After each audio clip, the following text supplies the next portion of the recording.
Venganza estratégica de alto riesgo. El día que registré mi propia traición. Nunca pensé que la palabra familia pudiera usarse como palanca dentro de una sala de juntas, hasta que mi propio socio la convirtió en un arma legal. Tengo 34 años, me llamo Álvaro, y durante 7 años construí una empresa desde un cuarto alquilado, con una mesa coja y una laptop que sonaba como si fuera a despegar. Lo que creé no fue un proyecto ni un side hustle. Fue un sistema, un método, una forma de blindar procesos industriales para que las fábricas dejaran de perder dinero por fallos humanos. Lo bauticé Orion. No era solo software, era una combinación de protocolos, modelos de riesgo y una capa de auditoría que detectaba patrones antes de que explotaran en accidentes o multas. Los clientes lo amaban porque no necesitaba promesas mágicas, necesitaba datos y disciplina. Y yo amaba mi empresa porque por primera vez sentía que la vida me obedecía. Hasta que Iván decidió que, si no podía vencerme, me iba a reescribir. El socio perfecto, para un desastre. Conocí a Iván en un evento de innovación industrial en Valencia. Yo había dado una ponencia sobre mitigación de riesgos operativos. Él se me acercó con una sonrisa de amigo de toda la vida. «Tío, lo que has presentado no es una app, es un arma», me dijo. «Si lo vendes bien, te haces gigante». Iván tenía lo que yo no tenía: carisma, contactos y esa capacidad irritante de entrar en una sala y convertir desconocidos en brothers. Yo era más técnico, más frío. Si Iván abría puertas, yo construía el edificio detrás. Así que acepté. Lo metí como socio minoritario con un paquete de acciones condicionado a rendimiento. Nada de regalarle el volante. Él se encargaba de ventas y alianzas. Yo del producto, la arquitectura y la propiedad intelectual. La empresa creció. Demasiado rápido. En 2 años pasamos de freelancers a oficina, de oficina a 2 plantas, de 2 plantas a contratos con grupos industriales grandes. Y ahí empezó lo raro. Iván no se volvió agresivo, se volvió dulce. Comenzó a hablar como consultor de revista. Escalabilidad, sinergias, optimización fiscal. Empezó a sugerir que yo debía delegar el control del código, porque a los inversores les asusta que todo dependa de un solo tío. Era la primera vez que alguien insinuaba que mi valor era un riesgo. Yo lo tomé como un comentario suelto. Un error mío. Cuando estás enamorado de tu empresa, crees que los demás la aman con el mismo respeto. Iván no la amaba. Iván la quería. El golpe silencioso. El golpe no llegó con gritos ni amenazas. Llegó con un documento. Una mañana, después de una reunión con un cliente, mi asistente, Nuria, entró a mi despacho con cara de «Esto va a doler». «Álvaro, llegó esto a tu correo». Lo reenviaron desde el bufete de Iván. Era una carta formal. Muy correcta, muy limpia. Decía que, según un acuerdo aprobado por el Consejo, se procedía a una reestructuración de roles y se me retiraba como director técnico ejecutivo. A partir de ese momento, mi acceso a los repositorios principales quedaba limitado por motivos de seguridad corporativa. Seguí leyendo con el estómago cerrándose. La carta añadía algo peor. Iván alegaba que mi código pertenecía a la empresa, que mi trabajo era obra por encargo, y que cualquier intento de replicarlo en otra compañía sería considerado apropiación indebida de propiedad intelectual. Básicamente, me estaban expulsando de mi propia creación y me estaban diciendo que si intentaba respirar fuera de esa jaula, me demandaban hasta dejarme sin futuro.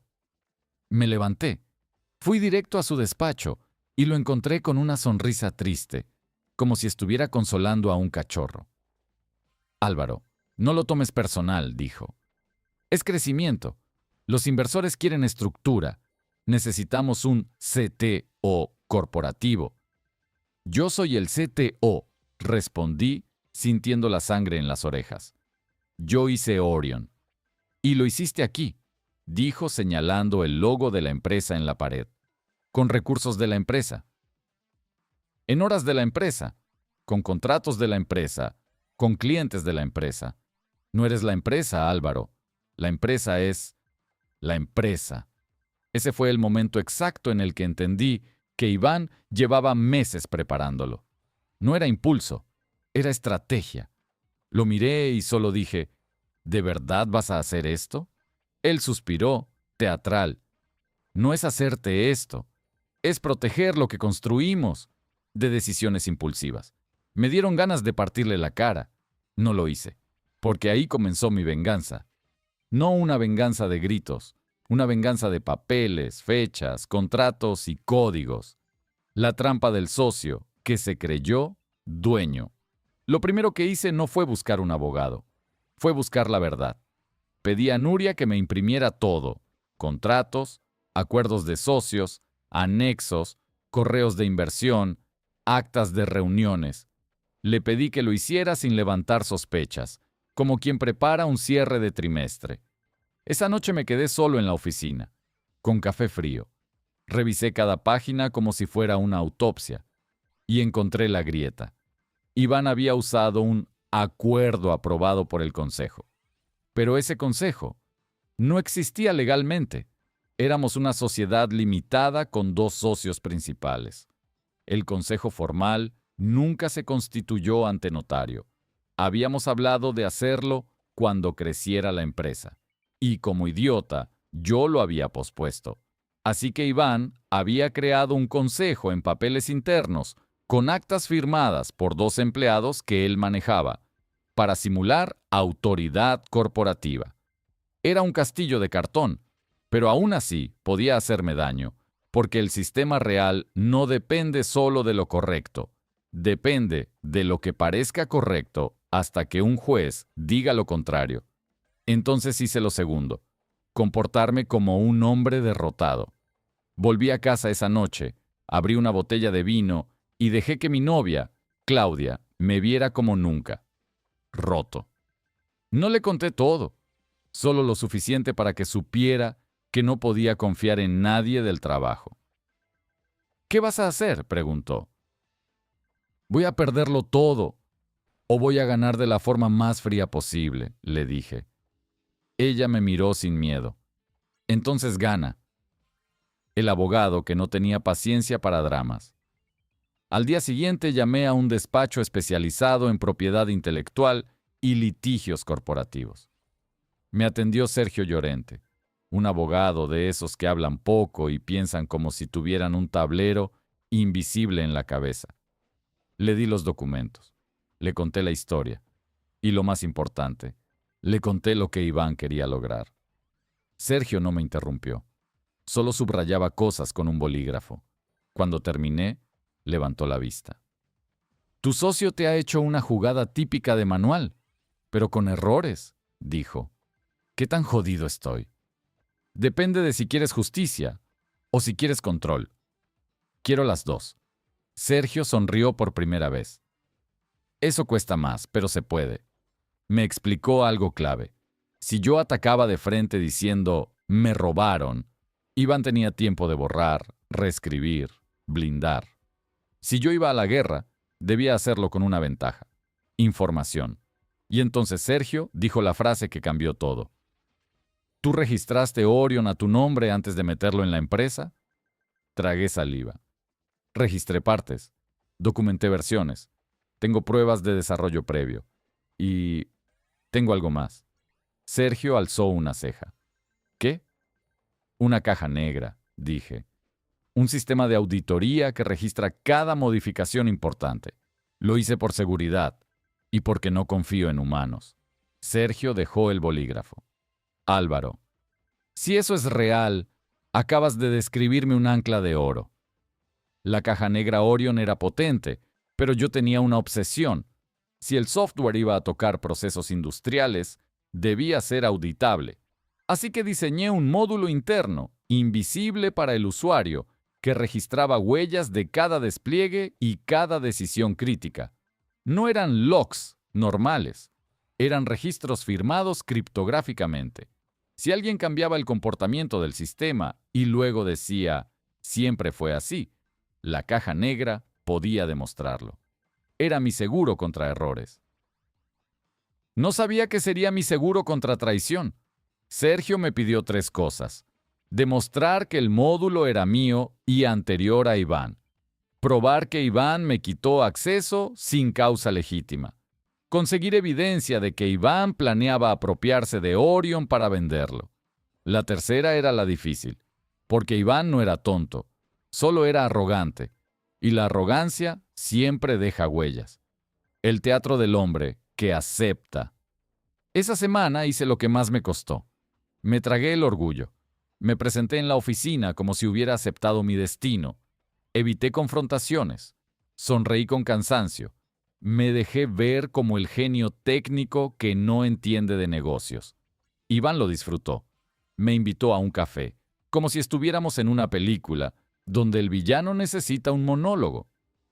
Esto no tiene que ser feo, Álvaro, dijo. Puedes quedarte como consultor externo. Te pago bien. Te doy tranquilidad. Tú sigues siendo la mente. Pero no el dueño, dije. La propiedad no es romanticismo, respondió. Es estructura. Yo asentí despacio, fingiendo rendición. Vale, hagámoslo civilizado. Iván se relajó. Y cuando se relaja, habla. Además, hay un grupo interesado. Si cerramos esa venta, te llevas tu parte. Todo el mundo gana. Ahí estaba. Venta. Sergio tenía razón. Solo necesitábamos que Iván lo dejara claro con pruebas. Así que empecé a grabar. No con micrófonos de espía, con lo más simple. Correos donde él mencionaba due diligence, transferencia de IP, paquete tecnológico. Mensajes donde hablaba de mí como riesgo de continuidad. Capturas donde pedía a un desarrollador que reescribiera componentes para que no dependieran del estilo de Álvaro. Cada palabra era un ladrillo. Mientras tanto, la caja negra hacía su magia. El error que cometieron por codicia. Un viernes, tarde, recibí un correo automático. Se ha realizado un despliegue crítico en Orion. Validación requerida. Ese correo solo lo recibía yo, porque yo había configurado el módulo para alertarme si alguien tocaba el núcleo. Sonreí. Porque yo ya no tenía acceso al repo, pero el sistema aún me estaba avisando. Iván había ordenado modificar el algoritmo central. ¿Para qué? Muy simple. Cuando vendes tecnología, quieres que parezca más tuya y menos dependiente del fundador expulsado. Quieres limpiar rastros. El problema es que no puedes limpiar una firma criptográfica sin dejar un agujero. Esa noche le escribí a Sergio. Se movieron. Tengo marca de tiempo y huella. Sergio respondió. Perfecto. Ahora los hacemos correr. El plan superior. Sergio me explicó una cosa que nunca olvidaré. En un pleito no gana el que tiene más razón. Gana el que llega con el caso armado para que el otro no tenga margen de maniobra. Mi plan no era solo demandar. Era encerrar a Iván en su propio juego. Primero, presenté una solicitud formal dentro de la empresa para revisar actas, acuerdos y mi salida. Algo que, como socio, tenía derecho a pedir. Iván respondió negándose. Ese no era importante. Demostraba mala fe y bloqueo de derechos societarios. Luego, Sergio envió un requerimiento legal por burofax. Exigía preservar evidencia digital por posible litigio. Eso es como decir, no borres nada, porque si lo borras, te hundes más. Iván se molestó. Yo lo vi en su cara. Me llamó a su despacho. ¿Qué estás haciendo?, me preguntó, ya sin sonrisa. Estoy protegiéndome, respondí. ¿Vas a hacer un escándalo? No, voy a hacer un expediente. Sus ojos se afilaron. Te vas a arrepentir, Álvaro. Yo respiré hondo. Tú también. La jugada final, la venta, que se convirtió en confesión, Sergio tenía un objetivo. forzar a Iván a mostrar su intención real ante terceros. Si Iván estaba en proceso de vender Orion, necesitaba presentar documentación. Y si presentaba documentación, tenía que afirmar cosas. Así que Sergio hizo algo brillante. Contactó al grupo inversor que Iván mencionaba, no como ataque, sino como parte interesada en asegurar la continuidad tecnológica. Resultó que sí existía un fondo mediano con un brazo industrial. Cuando el fondo supo que el creador del producto estaba fuera y que había posible conflicto de IP, no se asustó, se puso alerta y exigió una reunión. Iván, confiado, aceptó, porque pensó que podría controlar la narrativa. Yo fui, no como dueño, como consultor. En esa sala, Iván intentó sonar impecable. Orion es propiedad completa de la compañía, dijo. El señor Álvaro fue un empleado clave, pero todo se desarrolló en el marco societario. El representante del fondo, una mujer llamada Elena, lo miró con calma. ¿Puede garantizarlo con documentación de cadena de titularidad, registros de creación y cesión formal? Iván sonrió. Por supuesto, tenemos todo. Ahí fue donde yo hablé, sin emoción. Entonces no les importará que revisemos la caja negra de auditoría y los registros originales de desarrollo previo, ¿no? El silencio fue perfecto. Iván me miró como si yo hubiera sacado una pistola. ¿Caja negra?, preguntó Elena.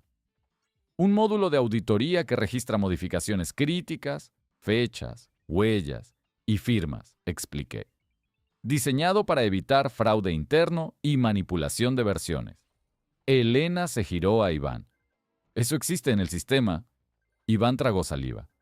Sí, pero... Entonces sirve como prueba de integridad, dijo Elena, ya fría. Iván intentó reír.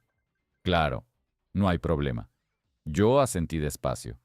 Perfecto, porque también registra quién autoriza cambios y en qué contexto. Incluye notas asociadas a despliegues y a veces comentarios de propósito. Iván se puso pálido, porque él mismo había escrito comentarios en un despliegue reciente.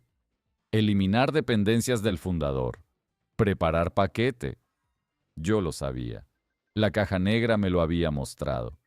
Elena pidió acceso a esa auditoría como parte del due diligence. Iván ya no podía negarse sin levantar sospecha. Ahí quedó atrapado.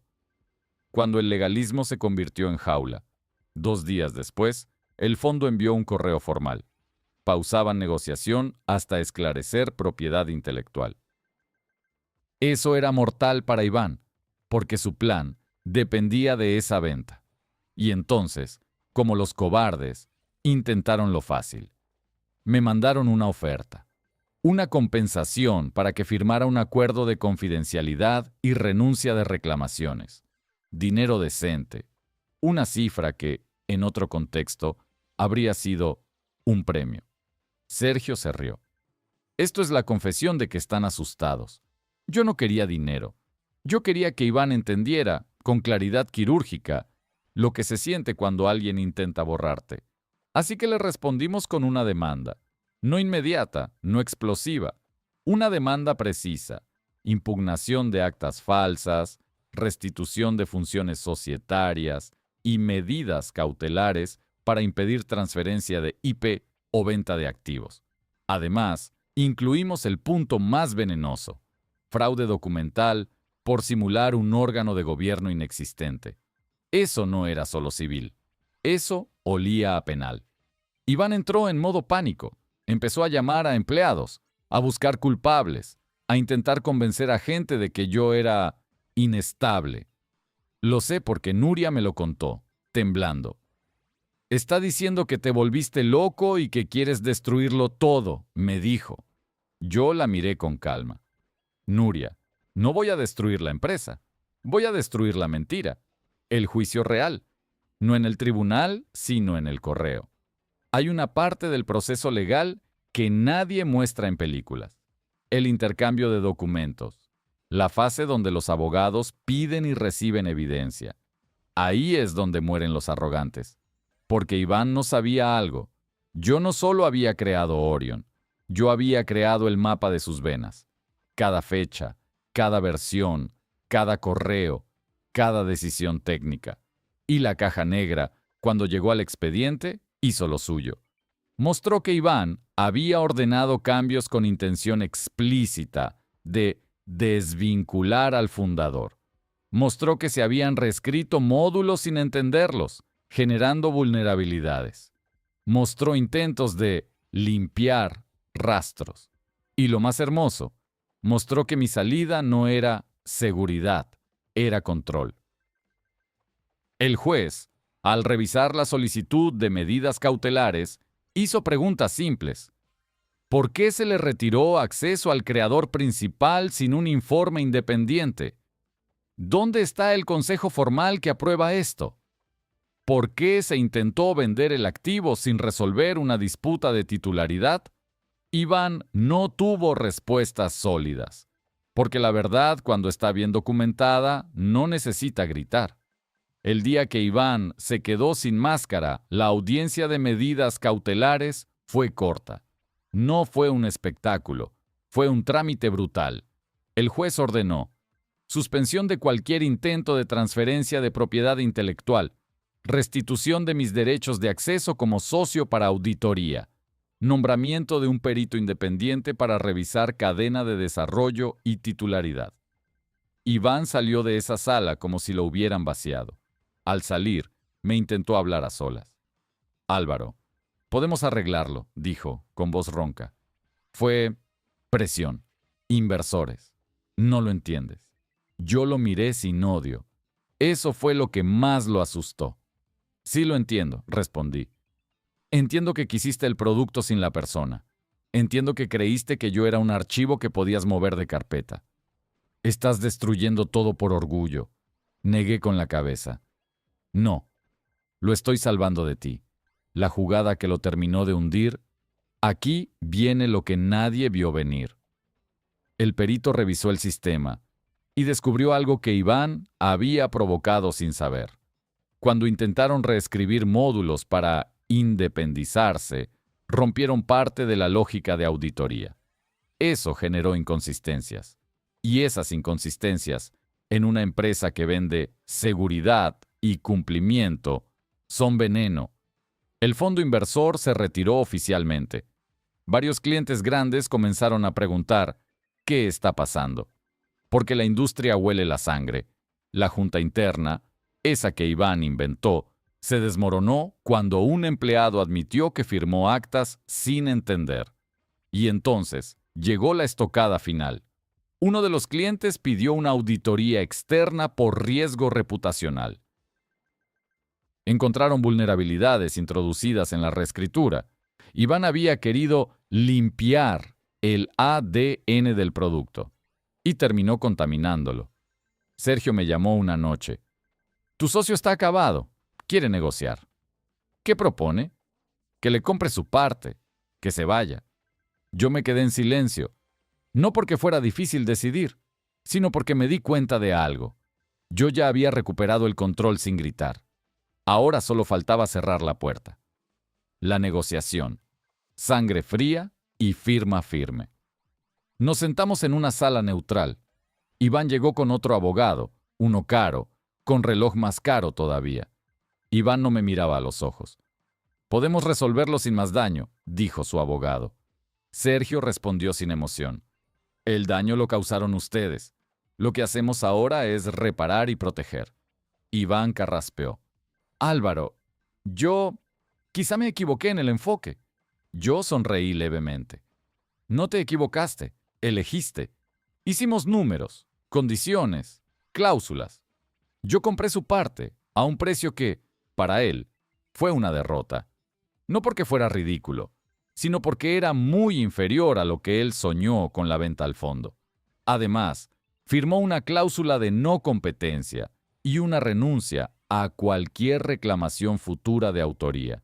Y como detalle final, firmó un reconocimiento de que la caja negra era parte esencial del sistema diseñado por mí previamente. Cuando firmó, vi cómo le temblaba la mano. No era tristeza, era rabia, porque en su cabeza él era el protagonista. Y yo le había robado el guión. Epílogo. La justicia no siempre grita. Hoy, un año después, Orion sigue vivo. Más estable, más sano. Nuria sigue conmigo en la empresa. Claudia y yo nos mudamos a un piso con luz. Y por primera vez no me despierto con la sensación de que alguien está tratando de arrancarme la vida. A veces me preguntan si gané. Yo siempre contesto lo mismo. Gané cuando dejé de suplicar por respeto. Iván desapareció de mi radar. Dicen que intenta montar otra consultora vendiendo estrategias de crecimiento. Me parece perfecto. Él siempre fue mejor vendiendo humo que construyendo cimientos. Lo más curioso es que no siento euforia. No siento esa felicidad cinematográfica. Siento paz, porque aprendí algo que vale más que cualquier empresa. La inteligencia no sirve de nada si no sabes protegerte. Y la justicia, cuando se hace con pruebas, estrategia y sangre fría, no necesita aplausos. Solo necesita una firma al final de la página.